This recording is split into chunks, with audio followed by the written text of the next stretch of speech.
जो rate of reaction होता है वो कंसंट्रेशन के पावर पर डिपेंड करता है। तो मेरे पास सेकंड ऑर्डर का कंसंट्रेशन है। अगर सेकंड ऑर्डर का मतलब क्या होता है, उसे ये वाला बनेगा, इनको आपस में सेट करने के बाद अब हम इनका कंडीशन के अंदर, रिएक्शन कंडीशन के अंदर इनका हम इंटीग्रेट कर देंगे।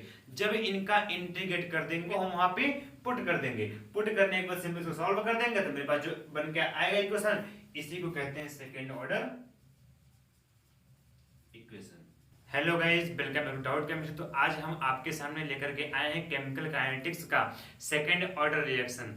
तो गाइस हम इस वीडियो में बात करेंगे केमिकल काइनेटिक्स के सेकंड ऑर्डर रिएक्शन के बारे में। तो गाइस हम लोगों ने लास्ट वीडियो में बात कर लिया था फर्स्ट ऑर्डर रिएक्शन को, उसके पिछले वाले में जीरो ऑर्डर रिएक्शन में। तो जिन लोगों ने अभी तक वो वीडियो नहीं देखा है तो मेरे चैनल पे जाकर उस वीडियो को जरूर देखें। तो अब हम आइए शुरू करते हैं सेकंड ऑर्डर रिएक्शन के बारे में। तो गाइज आपको पता है कि केमिकल काइनेटिक्स का एक पार्ट है सेकंड ऑर्डर रिएक्शन। तो आइए शुरू करते हैं। तो गाइज यहाँ पे अगर सेकंड ऑर्डर रिएक्शन का मतलब होता है कि जो रेट ऑफ रिएक्शन होगा वो रिएक्टेंट के कंसंट्रेशन के पावर 2 होना चाहिए। मतलब कि यहाँ पे जो मेरे पास एक सपोज करते हैं कि मेरे पास एक इक्वेशन होगा ए, जो किसमें बदला वो चेंज होगा वहां पे प्रोडक्ट में। ठीक है गाइस, देखिए t इक्वल टू 0 टाइम पे था। अगर t इक्वल टू 0 टाइम पे यहाँ पे है तो मतलब टाइम 0 है, रिएक्शन यहाँ पे स्टार्ट ही नहीं हुआ। जब यहाँ पे रिएक्शन स्टार्ट ही नहीं हुआ था तो जो a था वो इसकी इनिशियल वैल्यू थी, क्या थी, कंसंट्रेशन c। मतलब कि जो a का कंसंट्रेशन था वो कितना था, इनिशियल था c नॉट, जिसको हम सपोज कर लेते हैं कितना हो जाइए c नॉट ही रहने देते हैं इसको। ठीक है, अब गाइस बात करते हैं तो ये कितना होगा, ये होगा 0, कुछ तो बना ही नहीं होगा यहाँ पे। तो अब यहाँ पे हम देखते हैं कि जो t है वो t टाइम पे, मतलब टाइम को अगर टाइम धीरे धीरे क्या हो रहा है वो बढ़ना स्टार्ट हो रहा है, मतलब कि अभिक्रियाएं धीरे धीरे शुरू हो रही हैं। तो उसके बाद क्या होता है, तो ये कितना हो जाएगा, ये ct हो जाएगा। ct होगा, अगर c नॉट को इनिशियल मतलब हम a सपोज कर लेते हैं कि ये इसकी जिसकी इनिशियल कंसंट्रेशन की वैल्यू थी वो कितना थी, a थी। जब इनिशियल a थी तो ये कितना बचेगा, बचेगा कितना, जितना इधर बनेगा, जितना ये बनेगा उतने इसमें से माइनस कर देंगे हम। तो सिंपली क्या करते हैं, अगर ये a माइनस एक्स बचता है, कितना बचता है, a माइनस एक्स बचता है, तो यहाँ पे कितना होगा, ये x बनेगा। ठीक है, इतना समझ में। देखिए गाइस यहाँ पे क्या था कि जब c नॉट था तो ये a था, अगर ये ct है t टाइम पे ये कितना है, ct हो जाता है। अगर ये ct है तो ये a माइनस x हो जाता है। अगर ये a माइनस x है ये कितना बनेगा, x कैसे बनेगा, क्योंकि जब हमें पता है कि जितना मोल ऑफ रिएक्टेंट हम यूज करते हैं उतना मोल ऑफ प्रोडक्ट हमें मैक्सिमम बनता है। तो सिंपली बात यहाँ पे है कि अगर इसका 1 लेंगे तो ये भी 1 बनना चाहिए, अगर इसको 1 में से घटाएंगे तो इतना ही बचेगा ना। ठीक है, अब उसके बाद क्या आता है इसमें कि अब हम लिखते हैं फिर रेट लॉ। तो फर्स्ट ऑफ ऑल लिखते हैं यहां पे हम रेट लॉ। क्या होता है rate law, R equals to rate, R equals to कितना होता है, K into concentration of the reactant की पावर कितना होगा, 2 क्यों होगा, क्योंकि हम यहाँ पे पढ़ रहे हैं क्या, सेकेंड ऑर्डर रिएक्शन। क्या देख रहे हैं हम लोग, second order reaction.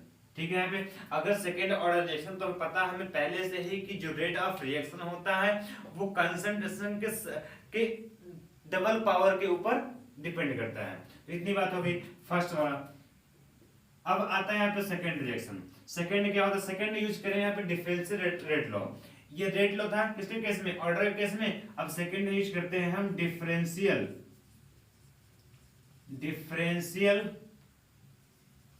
Rate of reaction.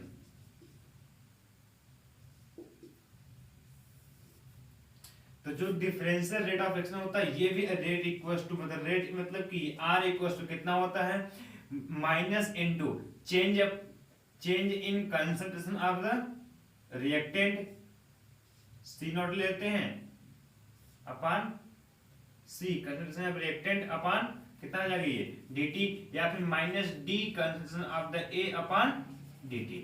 चाहे ये लिखे बात एक ही बराबर है। अब रिएक्शन फर्स्ट और सेकंड हो गया मेरे पास। अब इन दोनों का जो लेफ्ट साइड मतलब आर रिएक्टेंट, देखिए गाइस यहाँ पे दोनों ही रेट लॉ ही है। अगर ये दोनों रेट लॉ है तो दोनों को आपस में क्या करते हैं, इनको आपस में राइट साइड वाला भी क्या करते हैं, इक्वल कर सकते हैं। तो यहाँ पे इक्वेशन फर्स्ट एंड सेकंड से, इक्वेशन फर्स्ट एंड सेकंड से क्या आएगा मेरे पास गाइस, देखिए यहाँ पे आएगा मेरे पास D A upon D T हो जाएगा इक्वल टू ये के इंटू ए स्क्वायर। अब हमें टोटली इसी वाली इक्वेशन का ही यूज करना है। इसको इक्वेशन नंबर थर्ड दे देते हैं, ये इक्वेशन नंबर फर्स्ट था यहाँ पे, इसको सेकंड देते हैं यहाँ पे, ये क्या मेरे पास थर्ड हो गया। अब इक्वेशन नंबर थर्ड के सहारे से हम rate law second order reaction को यहाँ पे डिफरेंशिएट कर लेंगे। देखिए क्या होता है यहाँ पे, अरे इतनी बात समझ में आई, अगर इतनी बात समझ में आए तो पहले फ्रेंड नोट कर लीजिए, ठीक है। अब आगे बढ़ते हैं। तो अब इन इक्वेशन का इस कंडीशन के अंदर मेरे पास कंडीशन क्या है, देखिए पहली बात तो मेरे पास क्या है, ये कंसंट्रेशन अगर रिएक्टेंट है, रिएक्टेंट का कंसंट्रेशन यहाँ पे है, यहाँ भी है वही है, यहाँ पे क्या टाइम चेंज हो रहा है। अगर रिएक्टेंट का जो कंसंट्रेशन था वो क्या था, पहले ए से कहा जा रहा है a माइनस एक्स, मतलब सी नॉट से कहा जा रहा है, सी टी से जा रहा है।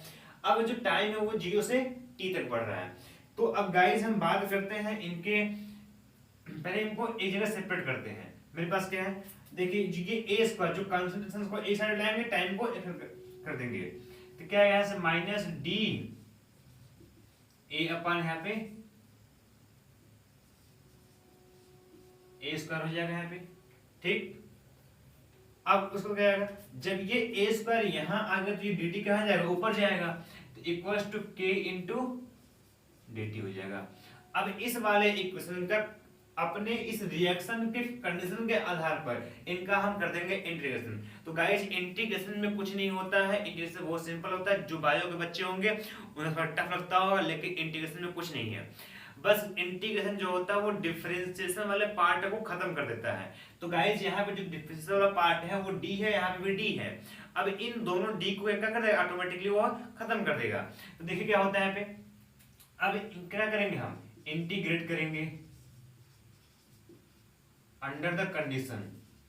क्या है मेरे पास कंडीशन, कंडीशन मेरे पास जो रिएक्शन में दिया गया वही है, ये वाला।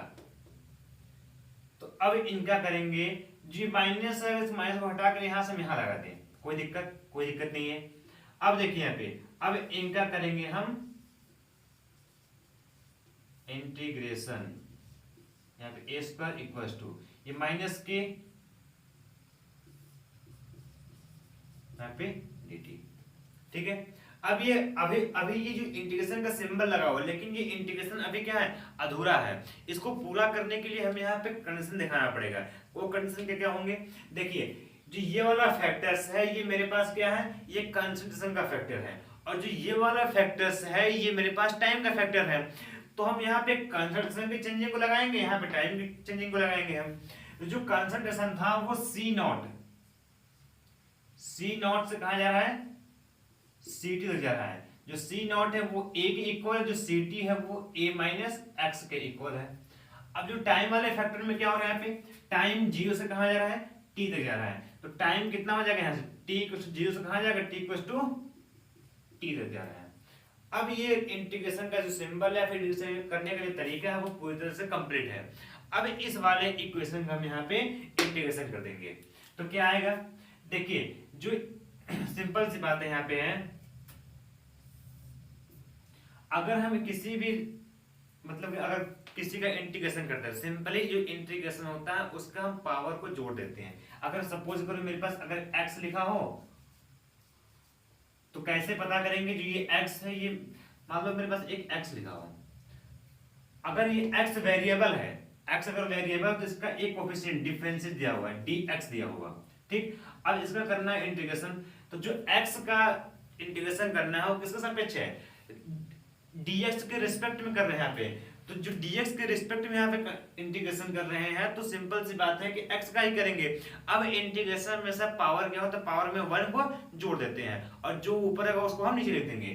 तो सिंपल इसका जो इंटीग्रेशन होगा तो वह x की पावर पहले 1 था, 1 में 1 जोड़ेंगे तो 2 हो जाएगा, और बटे उसको क्या कर देंगे, उसके अपान में वहां पे हम 1 + 1 कर देंगे, तो ये कहते हैं x की पावर 2/2 हो जाएगा। तो वैसे इसका भी करना है, देखिए लेकिन हम ये उल्टा है, जब इसको हम ऊपर ले जाएंगे, जो ये ए स्क्वायर इसको ऊपर ले जाएंगे हम, तो बनेगा ए पावर माइनस टू बनेगा।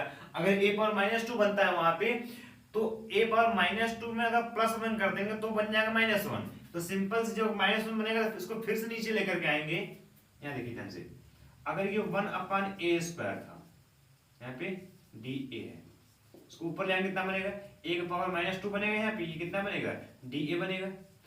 अब इसका करेंगे कितना बनेगा, ये ए के पावर ये माइनस टू प्लस वन हो जाएगा अपॉन में minus two plus one, simply कितना आएगा, ये हो जाएगा माइनस वन पावर में इसके नीचे कितना आएगा, माइनस वन आएगा। अब इसको नीचे लेके आएंगे तो क्या हो जाएगा प्लस यहाँ पे। तो सिंपल सा बात है, इसका इंटीग्रेशन कर देंगे यहाँ पे, तो मेरे पास क्या बनेगा, वन अपॉन ए, इसमें बनेगा नेगेटिव में बनेगा। ठीक, अब कंडीशन क्या है मेरे पास, ए से कहां जा रहा है, ए माइनस एक्स तक। ठीक, इक्वल्स टू कितना है मेरे पास यहाँ पे, अब ये माइनस जो किया था बाहर हो जाएगा, जो dt का इंटीग्रेशन होगा कितना हो जाएगा, t हो जाएगा, जीरो से कहां जा रहा है, ये t तक जा रहा है।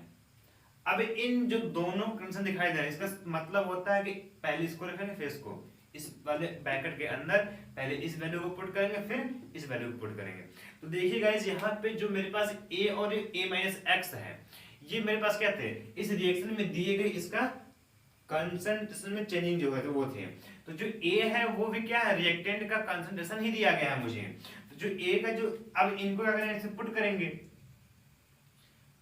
सिंपल देखिए, जो माइनस से माइनस कैंसिल हो जाएगा, क्या बचेगा यहाँ पर वन अपॉन, अब जो कंसंट्रेशन a था पहले क्या करेंगे, यहाँ पे a माइनस एक्स रखेंगे, माइनस ये क्या हो जाएगा वन अपॉन a, इतना पुट कर देंगे।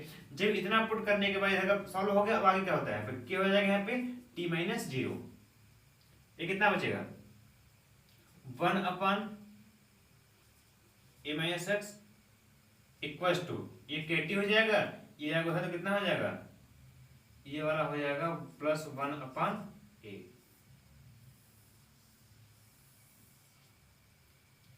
इतनी बात समझ में आई। ठीक, अब जो ये सामने आपके रिएक्शन इक्वेशन दिखाई दे रहा है, ये इसी को कहते हैं हम सेकेंड ऑर्डर रिएक्शन। ठीक है, आई होप कि आपको इतना समझ में आ गया होगा। अभी भी इस वीडियो में जो कुछ भी नहीं समझ में आया होगा उसे आप कमेंट बॉक्स में जरूर बताइएगा। ठीक है, वीडियो को लाइक कीजिए, शेयर कीजिए, सब्सक्राइब कीजिए, चैनल को सब्सक्राइब कीजिए। मिलते हैं अगली वीडियो में। अब